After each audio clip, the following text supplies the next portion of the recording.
Hello there, ladies and gentlemen, and I welcome all of you to something very, very special. I welcome all of you to what is going to be a very one of those sort of videos. These are the sort of videos in which I speak very candidly and for a very prolonged period of time over, to be honest, not too much in particular. They mean a little bit more to me than perhaps I'm giving the impression, but certainly throughout the course proceedings of this video, maybe we'll all come to try to understand or try to learn or discode or anything at all as to what I have to offer or to say. And oh, excuse me. Try and get to the bottom of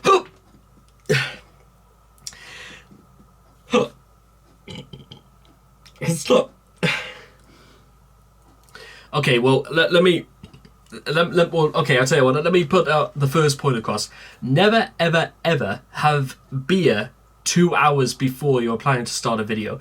Especially one that's only been out of the fridge for the best part of about 20 minutes. Because for those who, in fact, I'll tell you what, let's start that. Because for any first-time viewers working on this channel, I want to give us a little bit of a demonstration about how beer affects the system. Have you ever heard of the phrase, relax and have a beer? That's because in how beer is produced by using variable hops, it's designed so that the CO2 within the glycol mixture, I believe, within certain beers, means that when it's chilled, the CO2 will always rise to the top, owing to not just to the yeast extraction, which goes into the production of beer, but also of when it comes into contact with air, which is when you get that nice little layer of suds that sits at the top of any well-poured glass. And when it seeps into you, it gives off this reaction, and you proceed to exclude some gas via the use of burping. So it relaxes the system, of course, because being beer as an alcoholic beverage. I had a bottle of Trooper, by the way, for those who are unbeknownst. It is, as you might expect, it is Iron Maiden's own brand of beer, which, even for those out there who are not prolific beer drinkers, you can always have a glass of lemonade, or we'll have a small glass of beer, pour some lemonade inside it, and you'll create a drink known as a shandy. Unfortunately, we do not have any lemonade in said household, and, well, I've managed to go 24 years of my life without having required the use of trying a shandy for the first time, and I imagine it'll be another 24 years before I will even come close to having vodka. Honest to God, if I've ever had vodka before in my life, I certainly would have remembered it. But I think I must have had it at some point because I've known to myself that I would never ever go near it. That is just a personal preference of mine, and I do not feel like I need to go any further with that. Now, on to the business at hand. There comes a time, ladies and gentlemen, and it was particularly on this evening of all things. This, ladies and gentlemen, I am recording this on the 29th of August of the year 2022. Sort of the prelude to the twilight of the summer within in the Western Hemisphere. Now, technically, the summertime as we come to know it does not technically end until the 22nd of September. A whole day before I have my all-important driving test. It is an event, ladies and gentlemen, that I've been anticipating since February, and one that I feared, prepared, practiced, tried with nail-biting tension for this particular day. So, if there was any course of sending any sort of praise or prayers towards my direction for the preparation and for the day itself, they will all be greatly appreciated. I do not necessarily believe in things like luck, ladies and gentlemen. I believe you make your own luck on this earth. However, a little bit of help, perhaps a good luck or a congratulatory thumbs up, even in the face of defeat, wouldn't altogether go amiss. I would certainly be very, very appreciative of such a gesture. Meanwhile, ladies and gentlemen, speaking of the summertime, this summer I have spent so much of my personal time and grievance, if you pardon the pun, in worrying about things that were completely meaningless. And what I mean by that, ladies and gentlemen, is that in the end, they were sorted out by themselves. They were completely out of my control, and therefore there was not much I could do about them. And when they were all sorted out, all of that time in worrying was for nothing. And usually, ladies and gentlemen, when I've come to know for many, many years, is that when people worry, they begin to lose track. They lose focus. They are blindsided by things like failure and making people feel bad about you.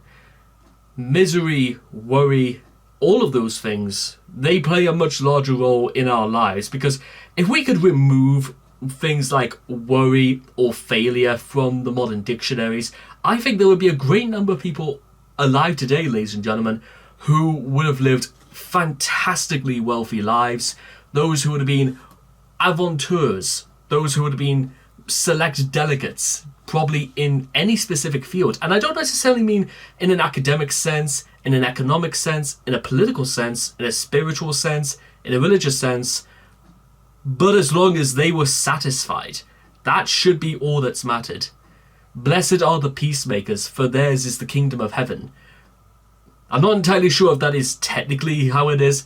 I could certainly reference my Holy Bible, only because one of the things you're going to come to notice, ladies and gentlemen, I spent the last 2 days reorganizing my room somewhat. So I know you can't see this, but I have my technological stuff like cameras on one shelf, a lot of books, mostly reference material and graphic novels, and my copy of my Holy Bible, and my Artist 13.3 Pro Plus Artist's Pad, my Nintendo Switch, and then I have on another shelf my previous copies of The New Statesman throughout the COVID-19 pandemic, my dictionaries on things like sociology, the history of the saints, political and international relations, philosophy, law, astrology, and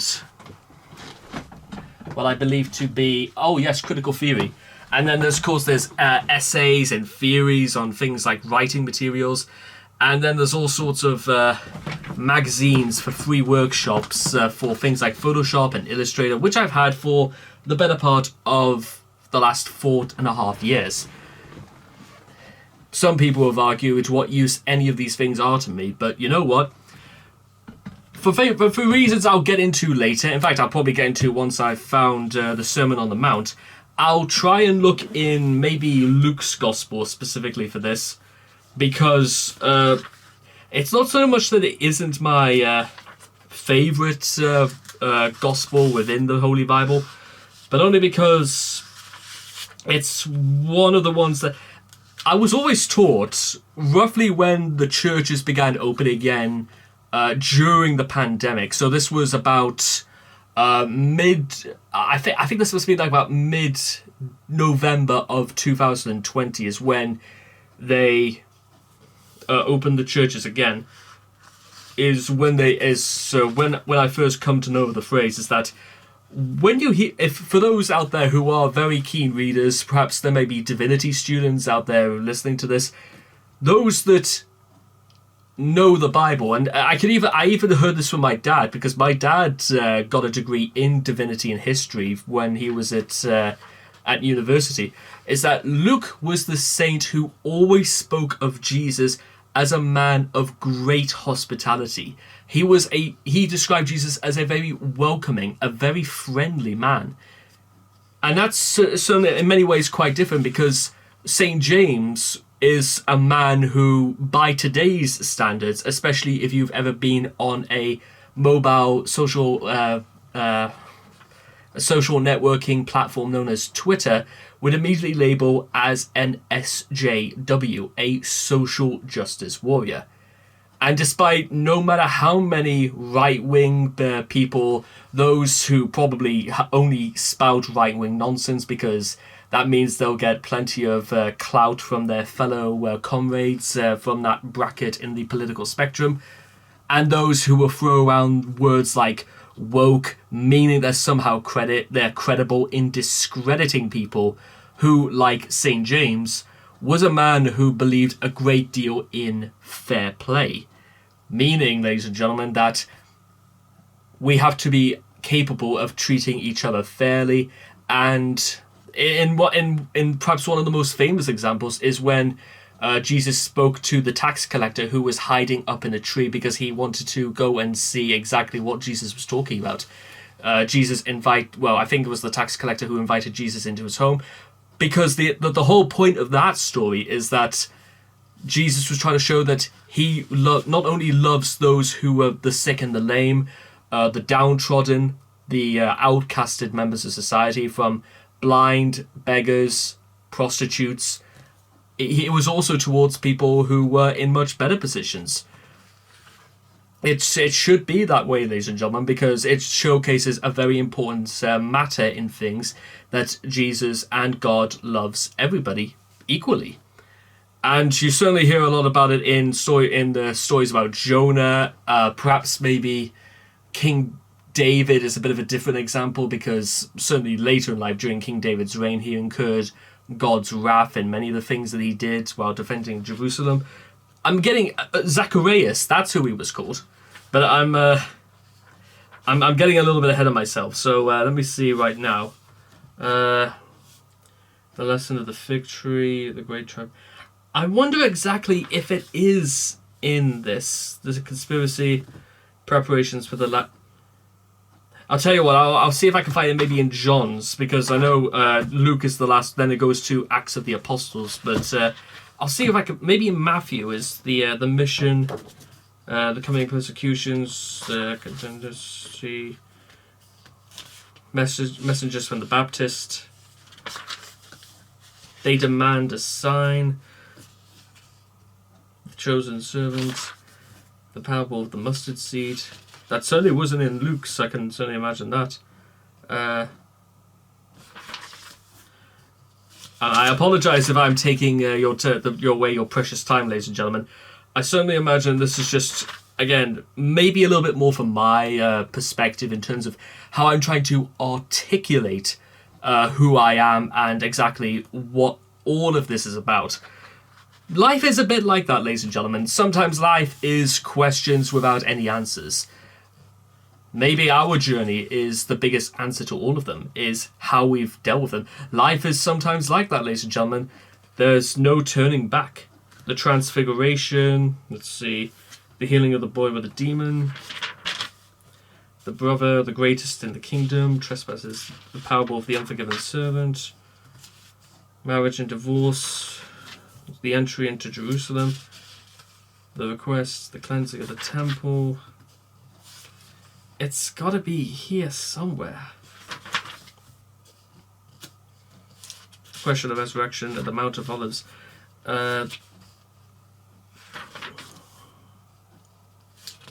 Parable of the 10 virgins. Parable of the talents.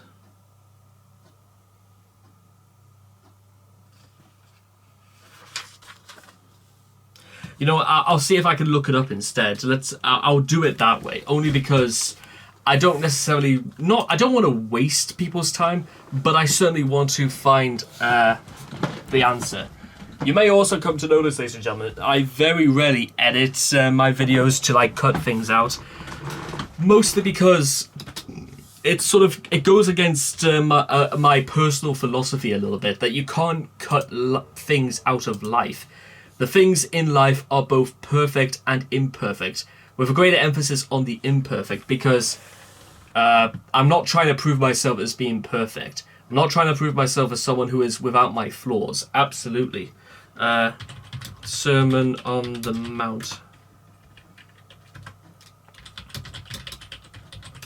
Right, okay, let's see if we can think. I know it's got to be...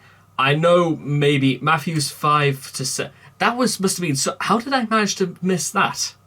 Okay, so let me see. Okay, here we go. Now when Jesus saw the crowds, he went up on a mountainside and sat down. His disciples came to him, and he began to teach them. He said, "Blessed are the poor in spirit, for theirs is the kingdom of heaven. Blessed are those who mourn, for they will be comforted. Blessed are the meek, for they will inherit the earth. Blessed are those who hunger and thirst for righteousness, for they will be filled. Blessed are the merciful, for they will be shown mercy. Blessed are the pure in heart, for they will see God. Blessed are the peacemakers, for they will be called children of God. Blessed are those who are persecuted because of righteousness, for theirs is the kingdom of heaven. Blessed are you who, when people insult you, persecute you, and falsely say all kinds of evil against you because of me. Rejoice and be glad, because great is your reward in heaven. For in the same way they persecuted the prophets who were before you.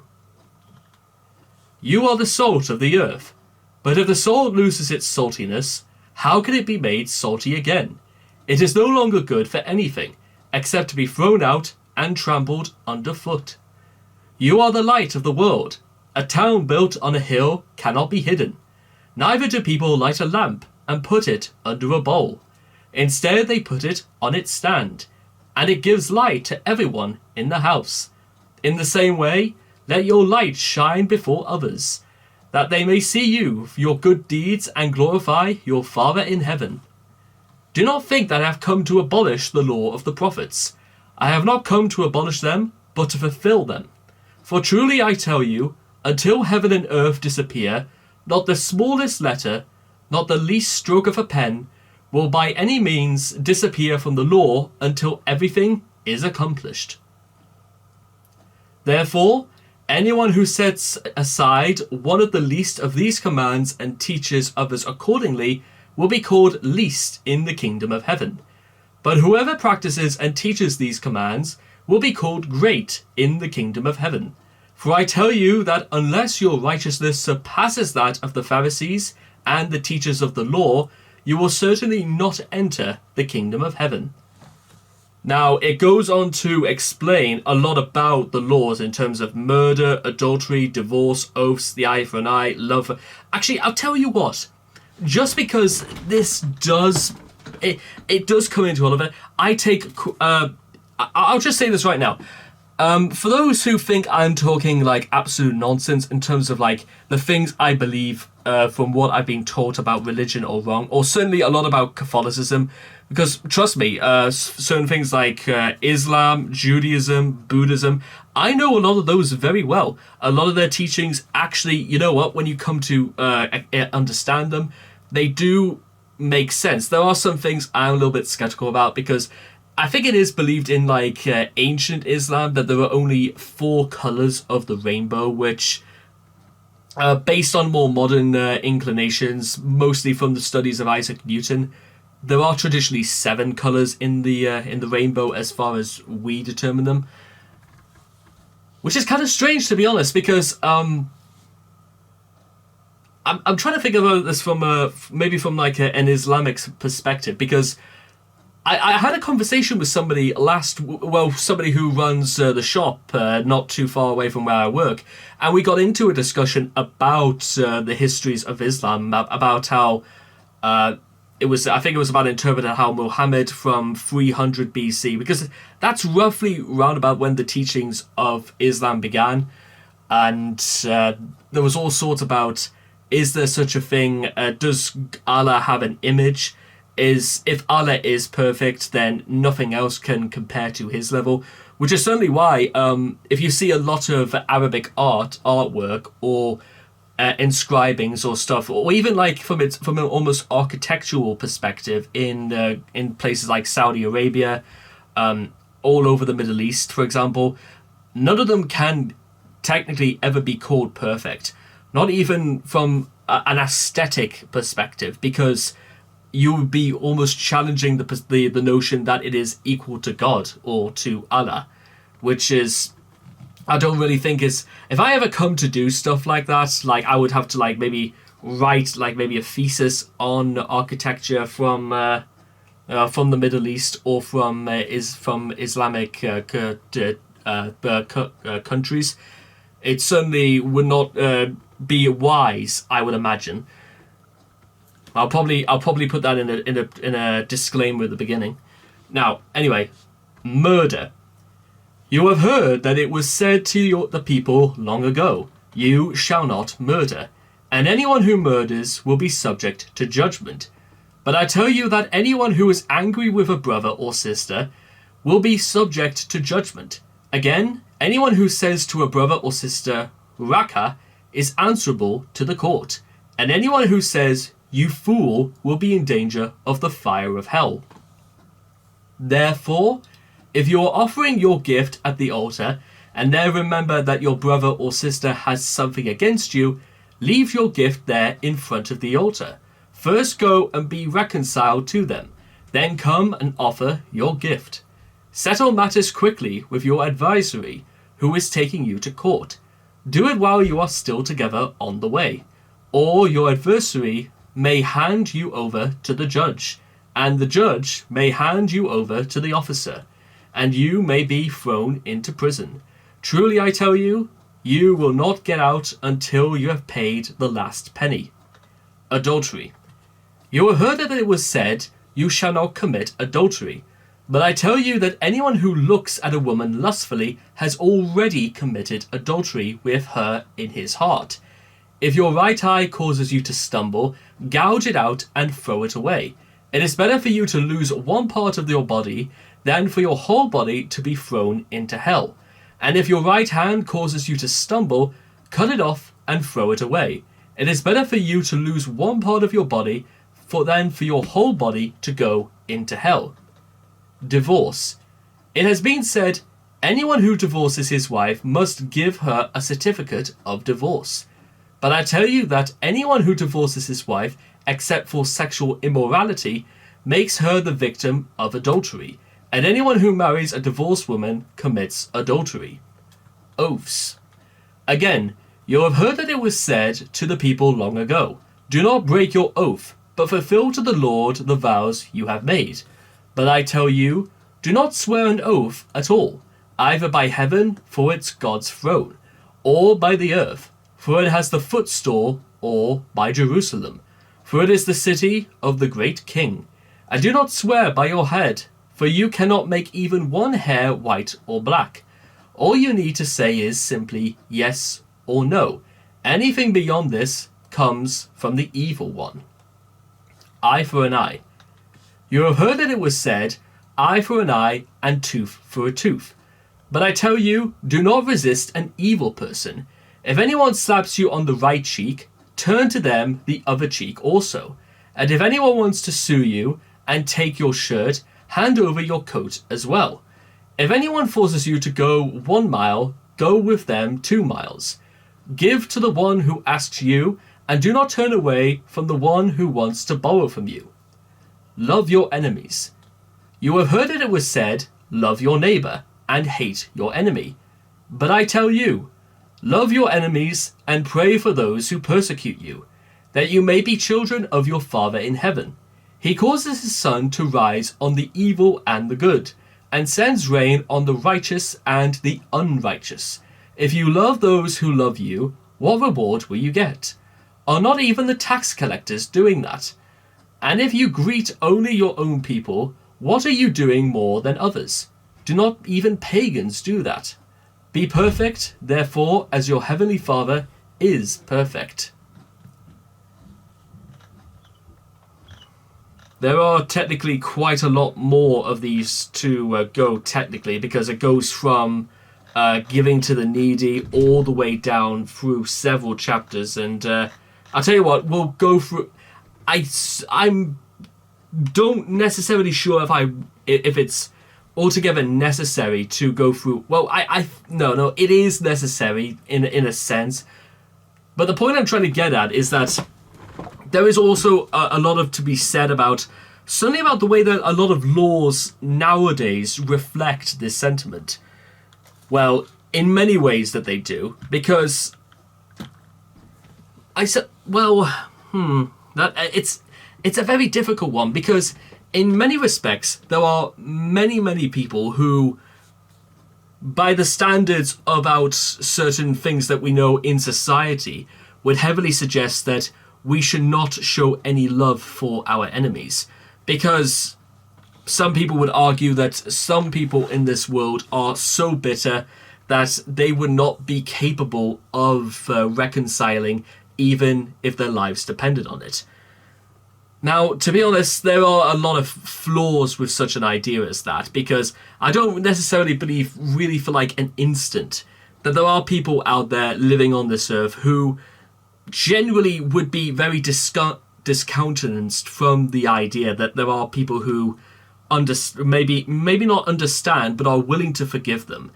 I've been there myself, and I've probably caused a lot more of this than maybe I have realized.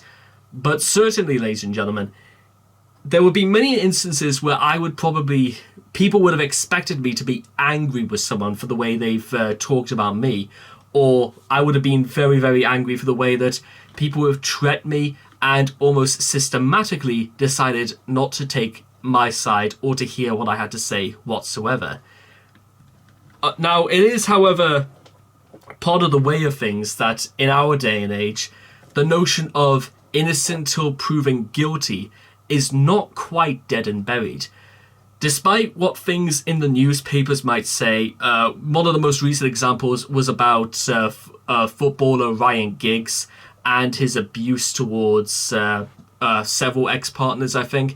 It's not really the sort of story I technically would really be interested in, because I think really that's their business and it's really got nothing to do with me.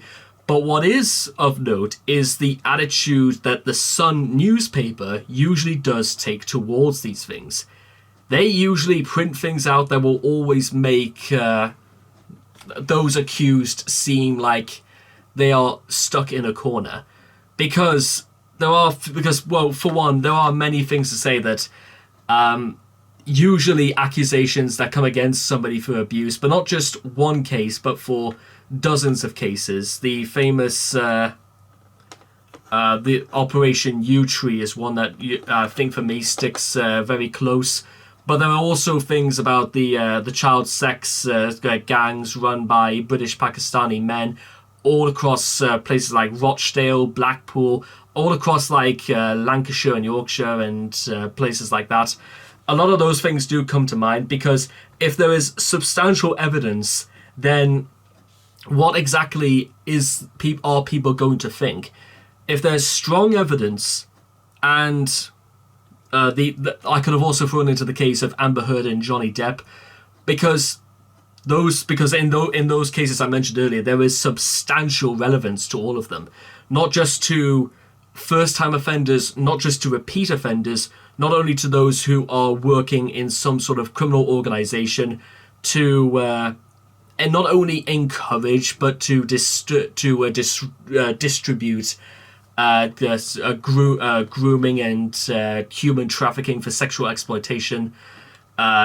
If you want a really good example of this, you should go and watch the BBC three-part drama Free Girls, which is a dramatized version of the book Girl A, which is also specifically about those sex gangs all across Yorkshire and Lancashire since the summer of 2008, I believe, is when the case first began, or rather the system of events, which in the show that many of the names are changed, some of them aren't, but if I ever get a copy of Book A of Girl A myself, I'll make sure to maybe come and rectify things in the comments about that.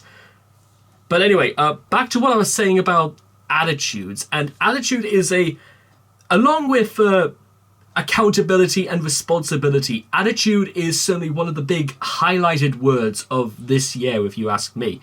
Because there is a lot to be said about the attitude that some people have and the attitude which people have been reflected about people with these attitudes.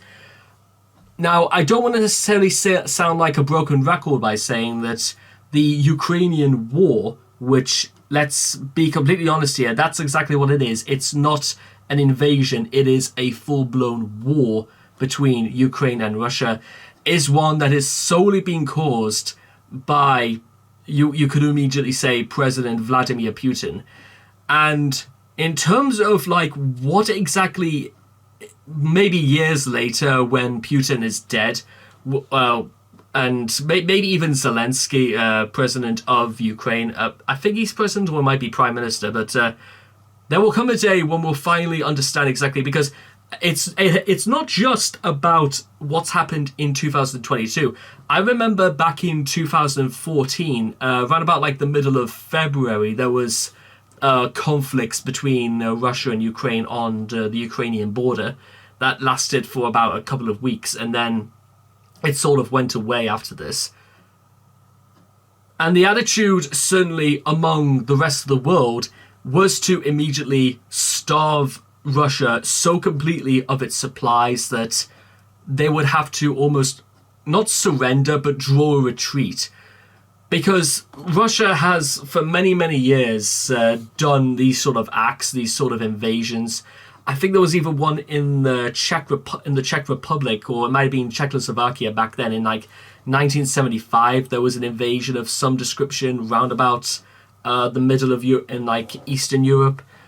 I'm not entirely certain about that, so I have to rely on some sources, is that these sort of things have happened, and a lot of them sort of contribute to the same idea about the sort of people that sort of not so much are in charge of these operations, but those who decide where these all begin.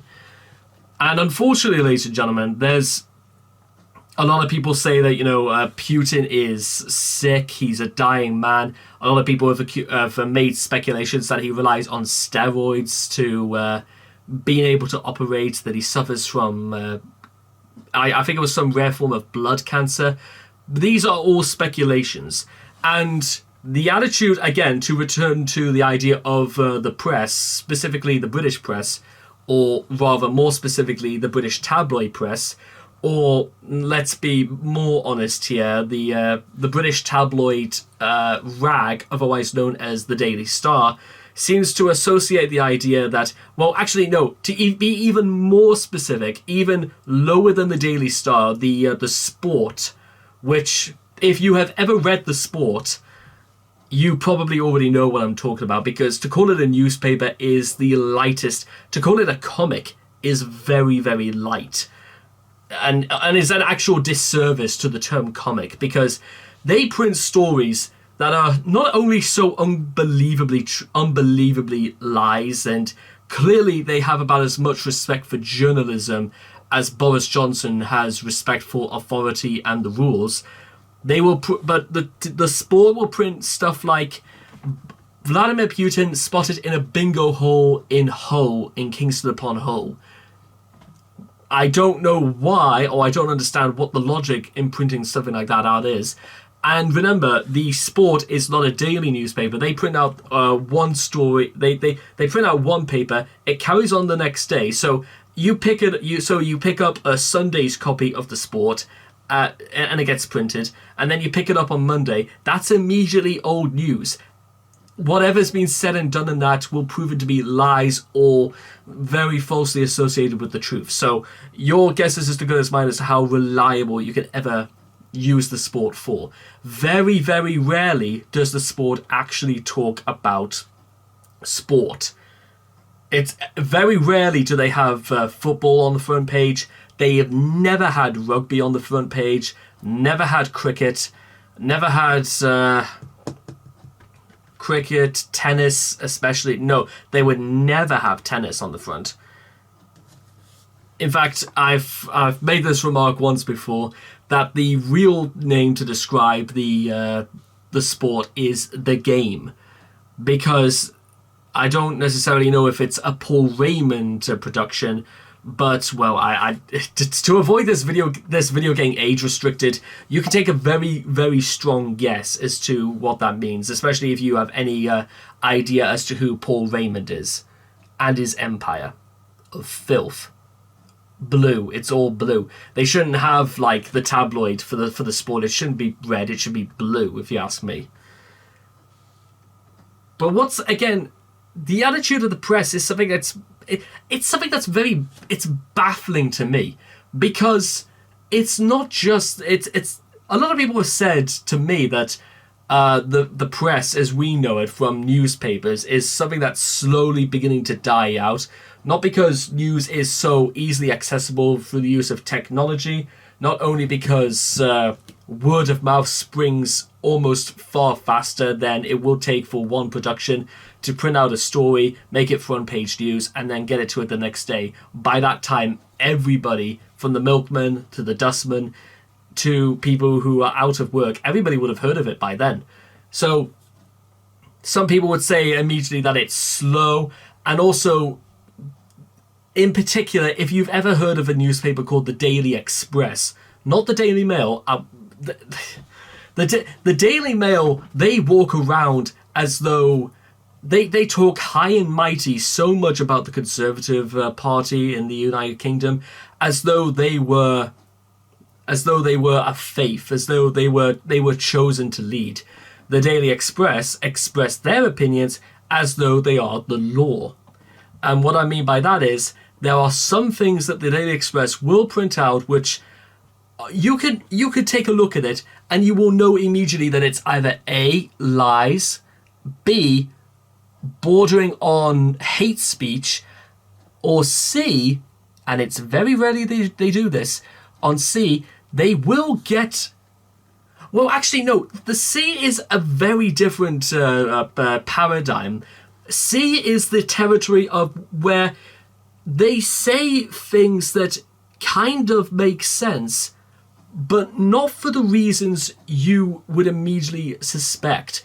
For example, in the last couple of days, there's been a lot of news about migrants who are daring to cross the British Channel and to land on British shores. And one of the things that, one of the criminal acts that the British government have tried to do this last year is to send illegal migrants from Britain all the way to Rwanda, where, and I've said this from the very first day when they try to do this, that no, it is never going to work, because they won't try it, because there's so much things about like human being rights. I will tell you what I have right now, ladies and gentlemen. I'm gonna just do this right now. I know this video is going on like forever, but you know what? I'm gonna make this absolutely a point of law, because I've always wanted to get this out. Right, where is it?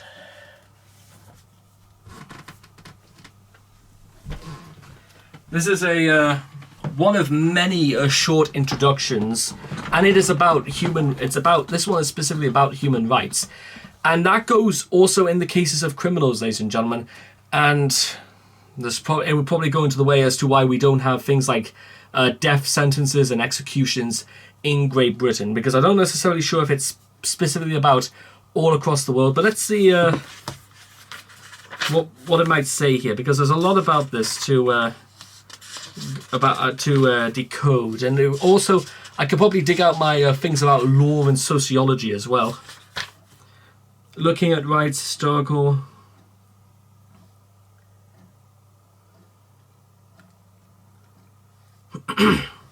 discrimination and equality.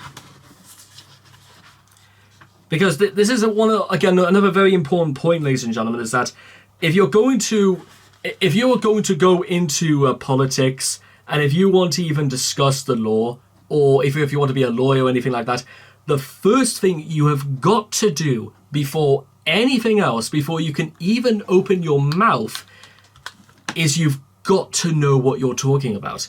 You have got to be shit hot on this, because you know what? You've ever heard the expression, anything you do say may be used as evidence when you later rely on in court. Well, here we are. You know what I mean? Let me see. Well, okay, well, here's the thing about Okay, here's the first thing. The first thing to notice is that the ban on discrimination was limited to the enjoyment of the other rights in the Declaration. Since that time, international and national rules have extended the scope of non-discrimination obligations to most areas of life, and to embrace conduct by private or non-state actors in addition to the government, landlords, hotels, restaurants, employers, transportation companies, water and electricity providers, parks, swimming pools, and insurance schemes ought to be prohibited from discriminating on any of these grounds. So you would almost say, almost from the word go, that there are laws, and I know this very, very well. It's literally called discrimination by association. The second you raise suspicions, not because of a person's skill, not because of a person's education, well, actually, maybe education could come into that, but if it's anything resorting to country of origin, parents' country of origin, skin color, tone, speech, anything like that, you will almost immediately be looked on as somebody who is discriminating against them immediately. And that is something, trust me, people in the workplace are shit hot about that. In particular, if you work for anything resorting in government, like if you're working for people who work for the civil service, people who work for the council, people who work for the more mechanized parts of local government. Again, I'm speaking more specifically in terms of what happens in Britain. Not saying that it doesn't happen. It doesn't happen in places like that, but you have got to make sure you know exactly what you're getting across. And trust me, ladies and gentlemen, there are some very clever people who can get around stuff like that. And there's a lot, and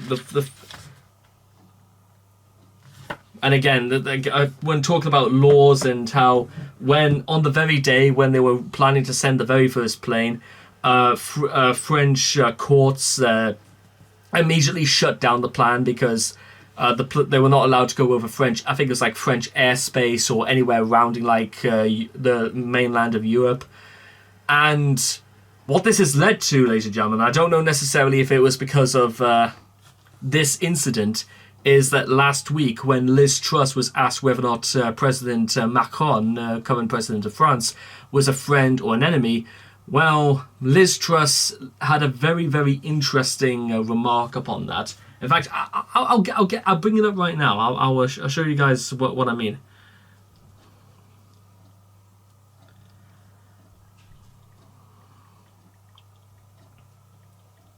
Because it was only 2 days ago where Liz Truss immediately declared that China was now an official threat. And bear in mind, Liz Truss is not even the Prime Minister yet. Nor is Rishi Sunak, for that matter. Okay, here it is. I take this from the BBC News website.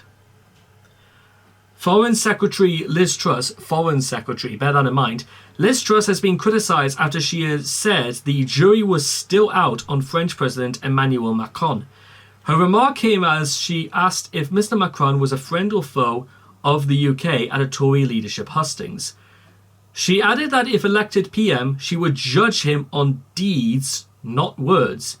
But Labour's David Lammy accused Miss Truss of a woeful lack of judgment, saying she had insulted one of Britain's closest allies.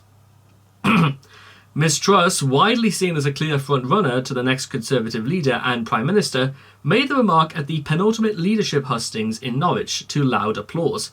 Her comment came at the end of the hustings during a series of quick-fire questions posed by the host, Talk TV's Julia Hartley-Brewer. When she asked the same question, Mr Sunak said, Mr Macron was a friend. And again, I listen, as a Labour Party member myself, I don't necessarily want to say that this is a very typical response, especially from the Conservative Party, but it does follow into a very long and very troublesome series of ways of answering questions by choosing not to answer them whatsoever. So, in a sense, you can almost say that Liz Truss made a greater fault at not answering the question whatsoever, instead resorting to judging Mr Macron on deeds, not words. So it's the equivalent of missing one bullet, but then standing in front of another one for no reason. You know what I mean? And this whole thing, it's not even that different from Boris Johnson. I know, again, Boris Johnson is like being talked about, but I had a theory over the last couple of days that, again, anyone who's ever seen the front of like the Daily Express, they frequently have Mr. Johnson on the front of these while he was out partying in Switzerland and saying that Britain must bite the bullet, the energy crisis bullet, so we can defeat Putin. Defeat Putin with what exactly? What have we got to defeat Putin with? Because what are we gonna do to beat what can we beat Putin with? Not that Johnson needs to worry. I don't think he's ever had to worry about money or responsibility or the fear of going to prison at any point in his life. I do not think we are required to ask or even know what Mr. Johnson's opinions are. As to somebody who had to resign from his post as Prime Minister, I do not necessarily think his opinion holds much weight. But for some reason I think that the Daily Express do, because I believe there is a hidden plot to actually get Mr. Johnson back as Prime Minister, because they do not like the way they portrayed it, and because Liz Truss talks and has the same sort of attitude that people like Jacob Rees-Mogg, like Gavin Williamson, that Michael Gove, Priti Patel. Oh, don't not get me started on Priti Patel. And Sajid.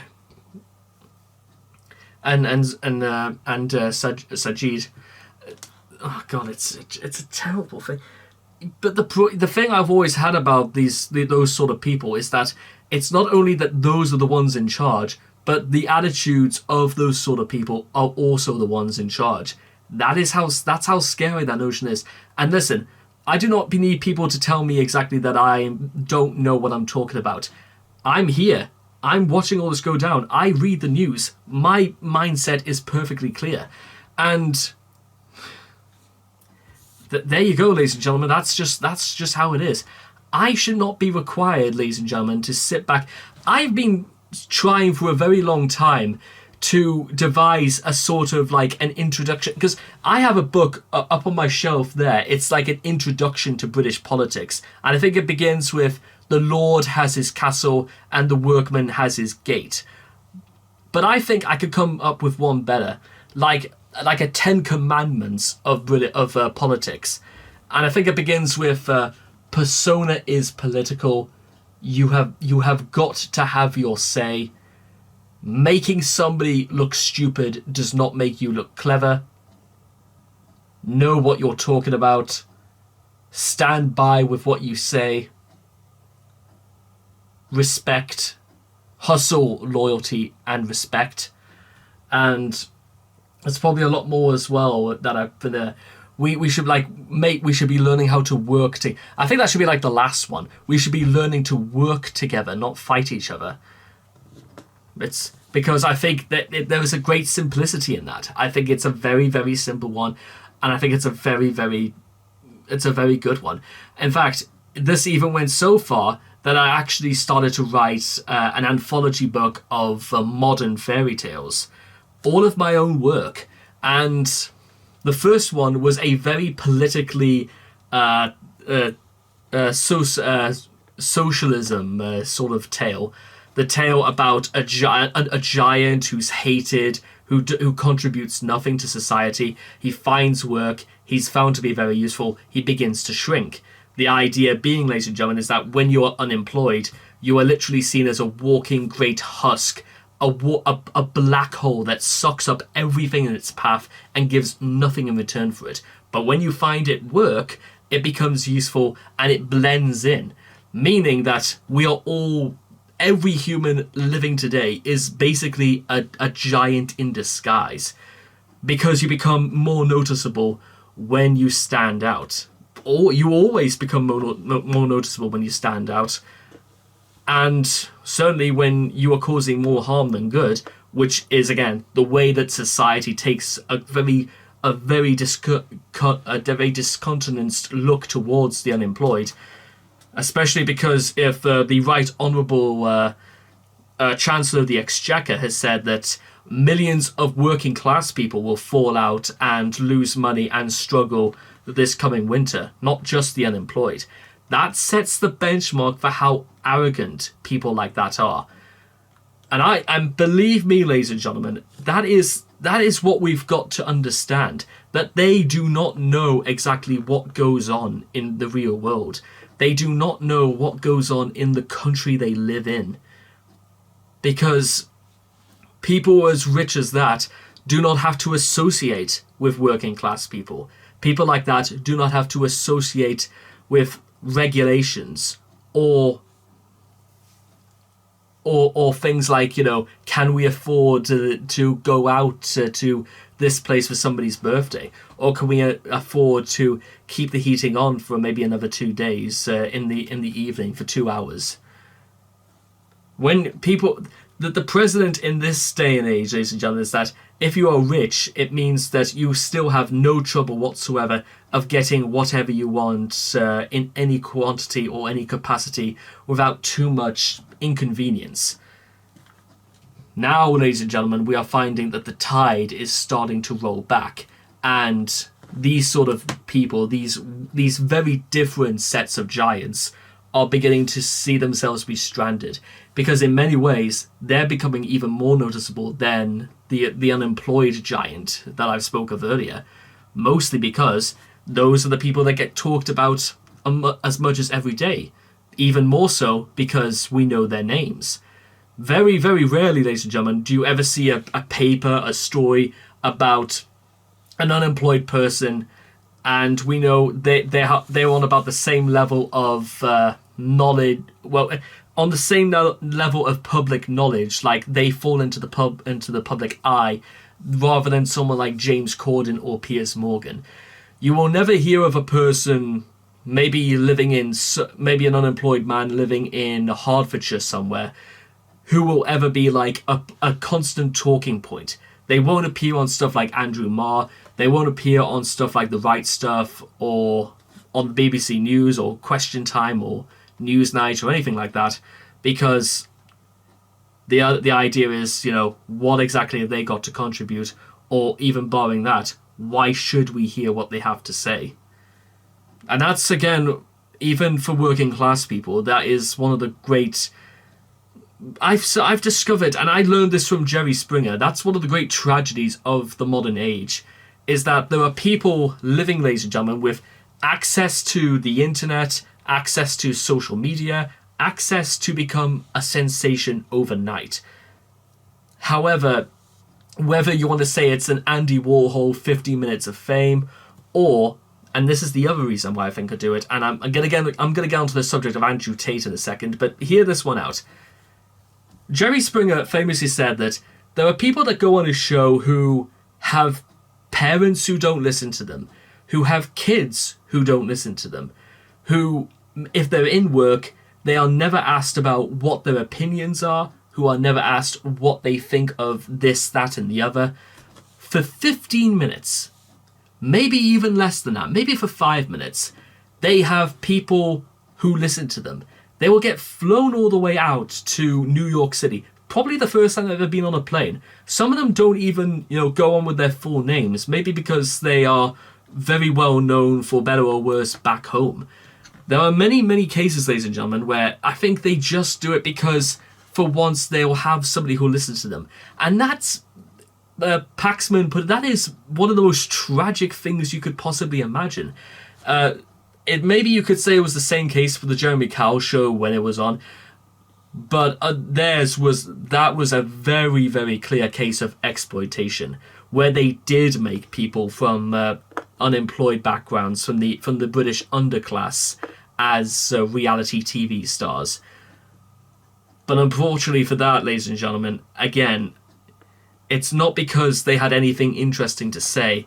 Maybe again that is true. But it's for the fact that, they're just somebody we could just put the camera on just to see how these things exist. Because, and I've seen many, many cases, you've probably seen in the UK things like Life on the Dole or Benefits Britain or any of those garbage formulaic, let's put the camera on members of the underclass just to see how they live, just to see how they exist.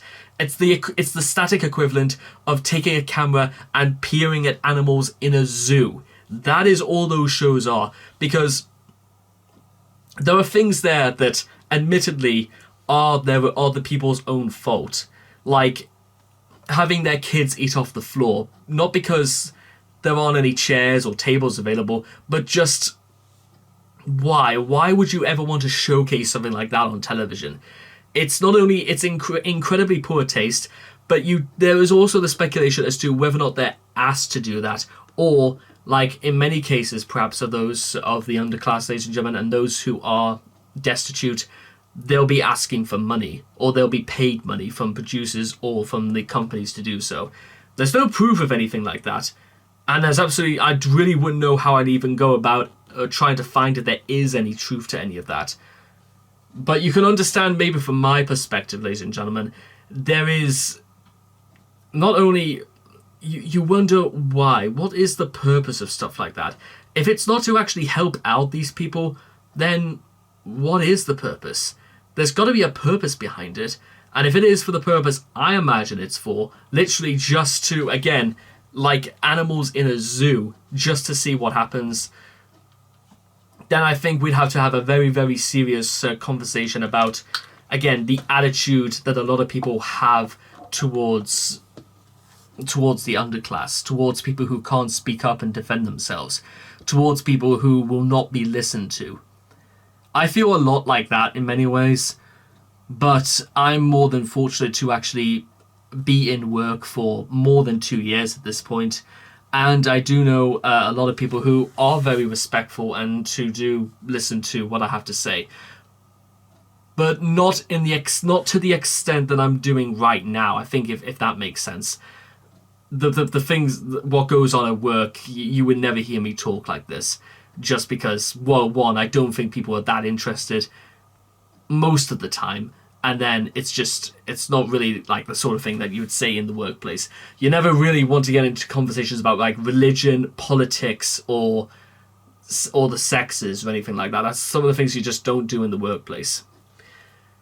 Now, but with that being said, there's the discussion of Andrew Tate. And listen, I'm just going to say this right now. There's not a great deal personally I know about Andrew Tate, but from what I've seen, or whoever the real man is behind Andrew Tate, his attitude, even if it is just an act, here's just what I've got to say about his attitude, just in terms if it's an act.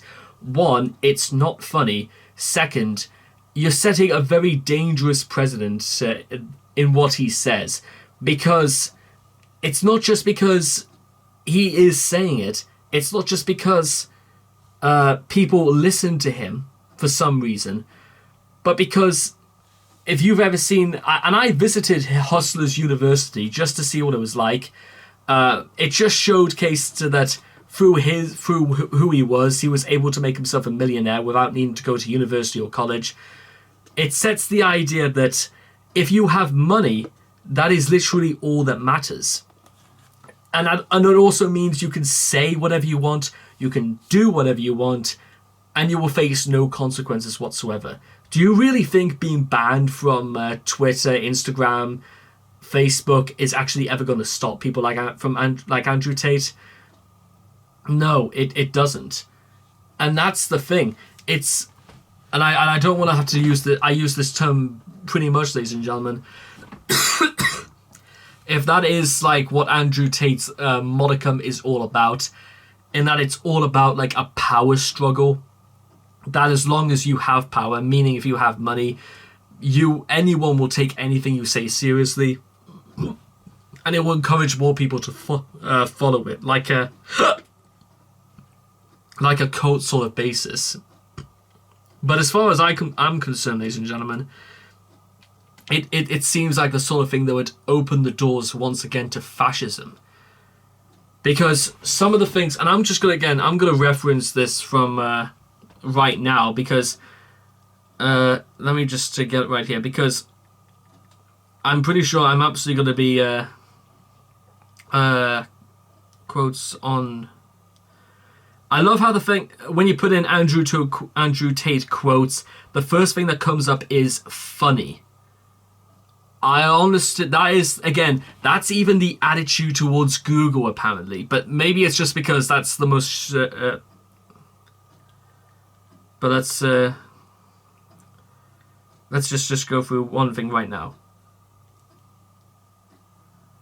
Okay, 50 of the most outrageous and controversial.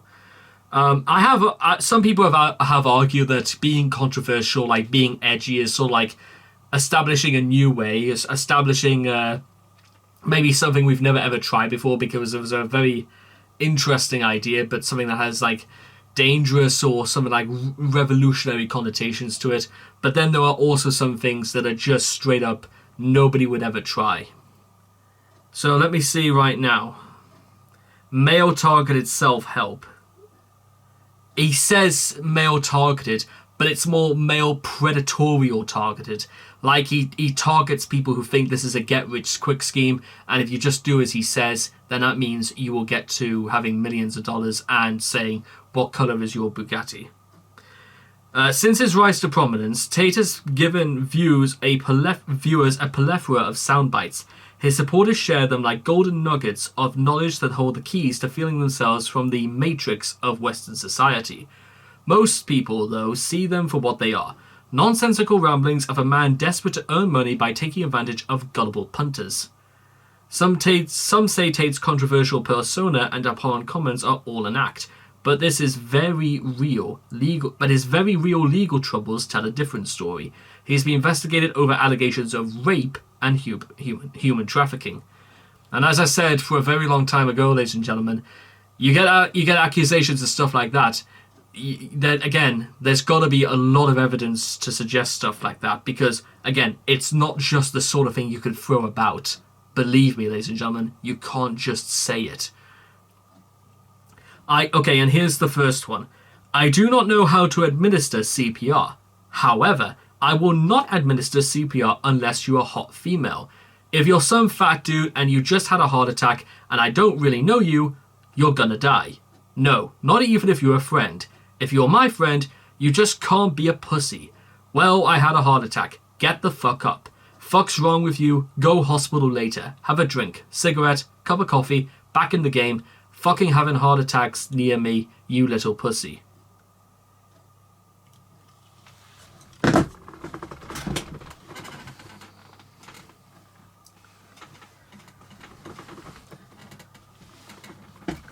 Ladies and gentlemen, I said this before, I do not edit my videos. I do not believe you can edit life, ladies and gentlemen. That's the sort of reason why I don't, because again, it's a clash of philosophies. I have to uphold them. I've got to keep my end of the bargain and of my standards as well as I possibly can. Because one, I think that's only fair, and two, I would look like a hypocrite if I didn't. That was the very first time I've ever actually heard of anything that Andrew Tate says. He would not give CPR even if his friend was dying. Even if he was the only exception is a hot male, which, hot female. Ladies and gentlemen, that is one of the most shocking, disgusting, despicable things I think I have ever heard in my life. The only thing that actually comes close to that is when Christian Weston Chandler encouraged gay males to slice their taint open because they said, you boys now have a new hole to play with. Andrew Tate, listen, and I know you're not listening to this, and I know you do not like confrontation from people who are not afraid of you. But just so you know, Andrew Tate, if you had a heart attack, I would administer CPR to you. I know how to give CPR. I've had to do this on a number of occasions. But just so you're aware, Andrew Tate, you could, even if you complain afterwards that I did that to you and you make insulting remarks about my appearance, about my body, anything like that, well, all I'll turn around and just say to you, most people would be a little bit more appreciative if you've just saved their life. You know, again, I did not just read all those things from the New International Version of Matthew from the Sermon on the Mount just because I felt like it. But because there was a lot, again, it's part of my philosophy. It's part of the way of who I am. What exactly, how bitter towards, let's go to the next one. You know exactly what to expect from an enemy. An enemy is going to attack you and you know how to deal with that. A friend, on the other hand, can betray you. Betrayal is much worse than an attack from an enemy, or for two reasons. One, it catches you by surprise, and the second is your friend knows you well enough to know your weaknesses and knows exactly how to strike. That literally strikes to me as somebody who is crippling with paranoia. If you're that scared that somebody is going to take advantage of you, ladies and gentlemen, of you, Andrew Tate, then I think personally, you just need to find a better class of friend. But then again, I hardly imagine, well, and again, this may be a bit of an insulting thing to say, but if I went round saying stuff like that, I would not expect to have any friends anymore for whatever reason. You're supposed to love your enemies. You're supposed to love your neighbours. And again, some people might call me a pussy and call me a liar for believing in Christianity. But you know what? That's my thing. Maybe it's not yours. Who's to say I'm right, but also who's to say I'm wrong? You know what I mean? And, oh god, I read the first line of that. The masculine perspective is you have to understand that life is war. It's a war for the female you want. It's a war for the car you want. It's a war for the money you want. It's a war for the status. Masculine life is war. If you're a man who doesn't view life as a war, you're going to lose. Society's expectations of men is much higher than the societal expectation of females. Andrew, that's the last one I'm going to read, by the way. I think that's enough for now. Andrew, society couldn't give a shit about females or males. Society is not a person. Society is not a living being. It is a construct of people who gather in a large space, who decide laws, decide what's right and wrong, decide how things operate, and how we do business, and how we communicate with neighboring towns, cities, counties, countries, etc., etc. Andrew, I'm just going to say this right now. If you think if you think life is a war, Andrew, then I've just got one question to ask you. Your life must be hell then, Andrew. That, honest to God, is my honest opinion. Your life must be hell if you think life is war. Because, Andrew, let's get a few things clear. Andrew, have you actually ever been to war? Have you ever been to Iraq? Have you ever been to Ukraine? Have you ever been to Syria? Have you ever been to the Falklands? Have you ever fought in a war? Have you ever held a gun before? Have you ever been taught to take orders? Have you ever been taught when to eat, when to shit, and when to sleep? Have you ever been told to clear out the men's gens using a toothbrush and a small bucket of water? Have you ever been taught when to duck for cover? Have you ever been taught how to give CPR? Part of me likes to imagine you have been taught how to give CPR. Other parts tell me is that you couldn't be bothered, which again just sets your level of arrogance. And good lord, you decide never to work as a doctor or a paramedic. My brother is working to be a doctor. My brother is more responsible and actually far more considerate than you, Andrew, will never be. Because you know what? My brother does not view life as a war. My brother views life as life. My brother views life as something for him to live, something for him to enjoy, for him to learn, for him to appreciate, respect, learn, fail, learn again, try again. It is...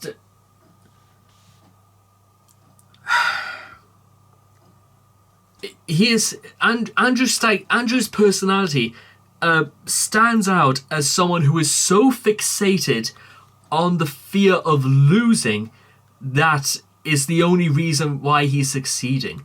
Andrew, doing things out of fear is a very foolish reason to succeed. You know what I mean? I'm not saying, of course, that things like fear are not on people's minds 100% of the time, But you know what? What about things like loyalty? What about things like, endearing? What about respect? That's why people do not like you, Andrew Tate. You have no respect. You have no respect for your friends. You have no respect for authority. You have no respect for for your own conduct. Like I said, rape allegations is something that people will take very, very seriously. You don't just throw stuff out there like that, because the sort of people who do that, I think, should be sentenced for the same amount of time for anyone who would be convicted or arrested on rape, if you ask me. You know what? That seems very, very fair. You know what? A rape allegation, even if proven not true, can damage a man or woman's career. Because, you know the phrase, you throw enough shit, some sticks. Some people will just believe it irrespective of what they know or do not know.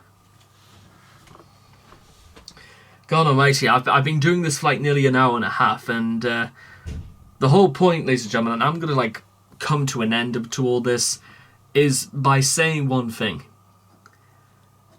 Do not think for 1 minute, ladies and gentlemen, that it does not matter that your opinions do or do not matter. Do not think of the idea that just because you might be out of work or anything like that people do not take you seriously. People take actions like that very, very seriously. Just because you are, like that, you are not beneath suspicion, unfortunately. You know what? Again, it's the thing I just want to say, just to end all of this, is very simply, whether or not my opinions or my thoughts or my actions mean anything whatsoever, I just wanted to take this time out, ladies and gentlemen, and say that, okay, and just in case I haven't said this anywhere before in this video, I will say it now. Beware of my partisanship. My mistakes are facts, and they have inevitably been caused only by me seeing from one corner of perspective, mostly my own. And beware of any other such person who ever attempts to discuss subjects on religion, politics, and society, and sex. Be very wary of those sort of people, ladies and gentlemen, not because the things they talk about are controversial, but because they have got to know, as well as you've got to know, or agree or disagree with, whether or not their opinions make sense or falter in some way. You've got to make sure absolutely where you stand. Make your stand, ladies and gentlemen. Decide what you believe is right or wrong. Because contrary to what people believe from the movie Joker, is that it's not about what people decide is funny or not funny, or what is right or wrong. People are very civil in the real world. It's just a matter of finding the people that are very civil and very civilized. There are plenty of people out there. You've just got to know them. You've got to do that by only coming to the term that I've come to of loving thy neighbor. And once you've done that, ladies and gentlemen, your attitude will blossom beautifully, because you will have learned to stop being so defensive and so abrasive. You'll learn to relax and stop viewing life as a war, because do you really think there are such things as victories in war? Do you really think there's such a thing as peace? People who view life as war never see peace, because they do not believe peace exists.